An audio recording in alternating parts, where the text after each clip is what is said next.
Well, are we on? We're on. Well, welcome to the latest version of Startup Dudes. And what are we, number 8? I think so. Something 8 or like 9. that.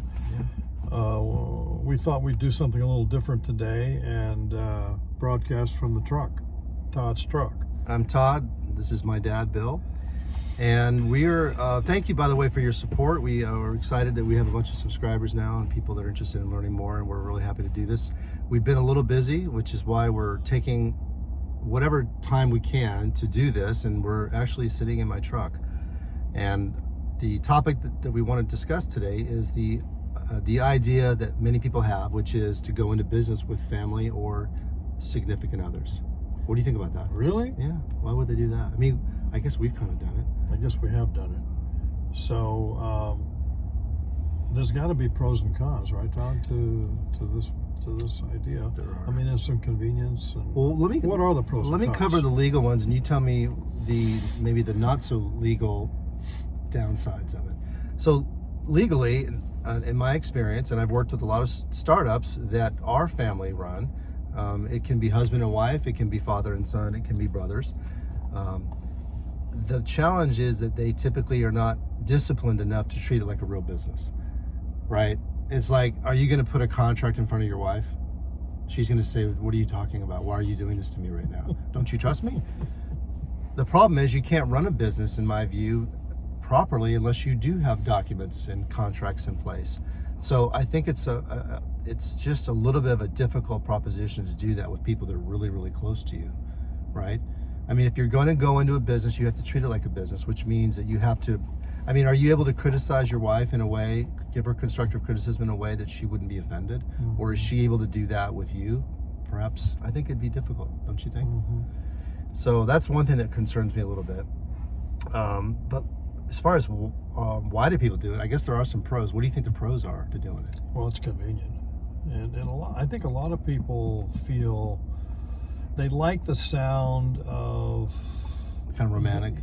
Well, it is romantic, and sometimes it's you glow and you glow or something like that, and it gives people an opportunity to position themselves to pass it along to the next generation. I think that's got to be one of the biggest attractions to doing it, and the convenience and the love that you feel for each other.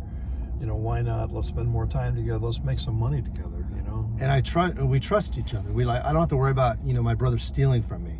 That's probably going to be right. That's going to be very rare, but it will happen. But rarely. So that's appealing to people, I think, to be able to just to kind of dive in and that they've got your back. And I don't know. It's just, if you look at all the businesses that fail, and then you look at those that start off as family, and I'm not trying to be cynical, I really am not. I think it sounds awesome. We've been able to do it, I think, because this is not really our main business. Maybe it would be different if this was like our sole income, but we actually do work together on business stuff too, where there's money, and it seems to be working fine. I remember a story where a guy came to me. He was a professional photographer. He was a colleague of mine at a university, and he had taken hundreds of pictures of his wife, and she was a professional model. They were just regular, really great pictures. And then they got into marital trouble, and he asked me, he says, do you think I can use the photos? I said, well, I mean, you told me you're not talking to her anymore. Did you know that he was not able to use any of those pictures because he never got a model release? Never got a model release. And she knew that, and she was mad. It was an acrimonious divorce. And he had to throw all of those away. Couldn't use any of them. So what could they have done differently? Okay, when times were good, hey, honey, I know that this is probably going to sound a little strange, a little bit awkward, but since we're doing this as a real business, would you mind us going through some contractual stuff just to protect both sides when things are fine? Another thing you can't do is you can't suddenly slip a contract under someone's nose, later on, because they get suspicious, don't they? Yeah.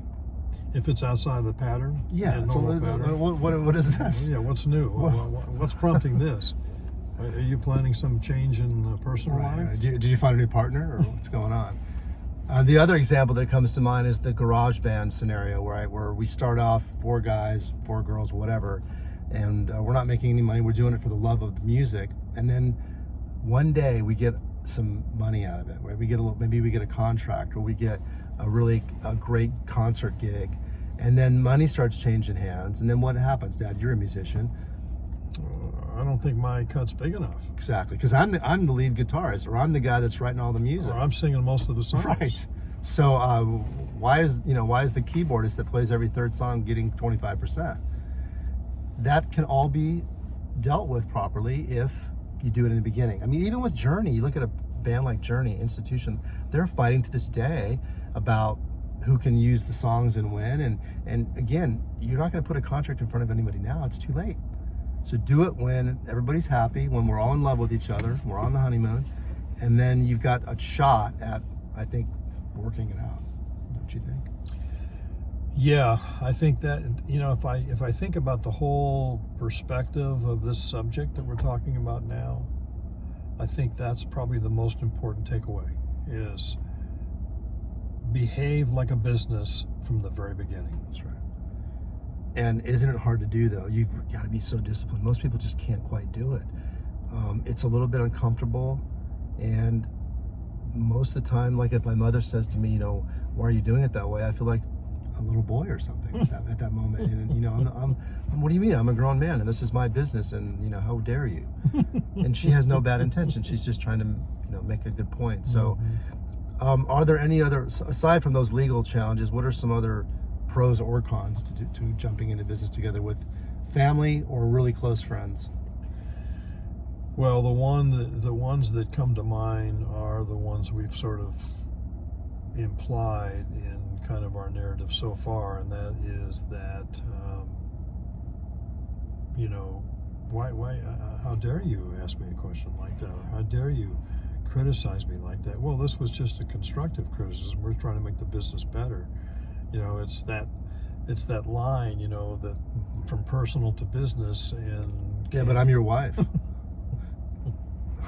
Well, that's the point we're trying to make today, isn't it? That, okay, then maybe you shouldn't be in business with your wife if she or if the husband is not able to treat it like a business. I mean, would you say that to your boss if he came into you and said, let's say you had a partner, your partner, and he or she said to you, hey, I think we should do things a little bit better. Would you go fly off the handle with your partner? No, and I've had plenty of partners and bosses, so I can tell you that you just don't do that. You don't fly off You the don't think handle. about it. You view it as constructive criticism, and you can. I always rely on something that's very important, my philosophy, and that is, you got to become better every day.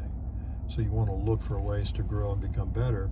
So if you have to kind of throw that out the window because of personal problems or personal possible problems, you don't get the same growth opportunities. That's right. To grow your business and become better. So if I was to come up with a list of the 3 agreements that you need to get signed in the beginning, I think they would be, you need to have an operating agreement in place, right? Whether it's an LLC or a corporation, and what that is it's very clearly defines what our roles are and what happens if the roles are not, if the goals are not met. That way nobody has they're not confused or unclear about what they have to do. If you're going to have intellectual property shared, then you need to have an agreement that says who owns what and what percentages. And then, the model release, if you're into photography or art or something like that, you need to have all that done upright. And all it does, I think another benefit too, is that we kind of going into it knowing where we stand. There's no confusion there either. And I think you might be less likely to say something if you, oh yeah, there's that contract I said, I forgot about that. So operating agreement,